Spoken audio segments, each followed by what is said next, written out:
దాదాపు మా గ్రామంలో ఓ 2 గ్రామాల్లో పోతుంది.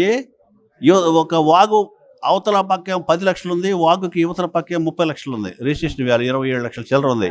వాళ్ళేమనుకుంటారు, ఈడికి 27 లక్షలంటే దాదాపు 80 లక్షలొత్తాయి.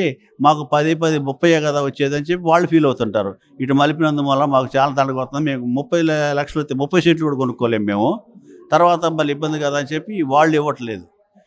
అందుకని ఈ రైతు నాయకులు కూడా మంచి పని చేస్తున్నారు ప్రస్తుతం. గవర్నమెంట్ అయితే మాత్రం బాగా తేడాగా ఉంది. కలెక్టర్ల చేత కూడా అన్ని అబద్ధాలు చెప్పిస్తుంది అనిపిస్తుంది. వాళ్ళ నిజాలు తెలిసి కూడా చెప్పరు.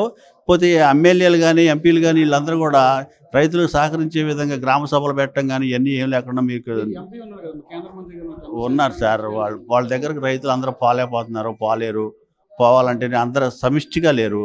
నాకు పని ఉంటుంది, ఇవాళ ఈ చేలో పని ఉండి మొక్కజొన్నల మిషన్కి వస్తుంది. ఆయన రైతుల మీద అందరూ నాయకులు చెప్పారు కాబట్టి వాళ్ళ మాట మీద గౌరవించి మేము ఇక్కడికి వచ్చాం. సోమవారం అదృష్టరావు కూడా రావడం మాకు సంతోషదాయకంగా ఉంది. కాకపోతే ఈ ప్రభుత్వం మాత్రం ఈ మార్పుని చాలా తీవ్రంగా ఆలోచించాలి. కోరుకోవటం అంటే ఇప్పుడు మొన్న వైకుంఠపురంలో మీటింగ్ పెట్టారంట. వాళ్ళందరూ మళ్ళీ రెండోసారి పూలింగ్ తీసుకోవడం కోసం వచ్చారు.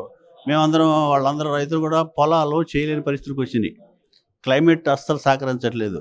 ప్రతి సంవత్సరం లాసే, లాభం మాత్రం అస్సలు లేవు.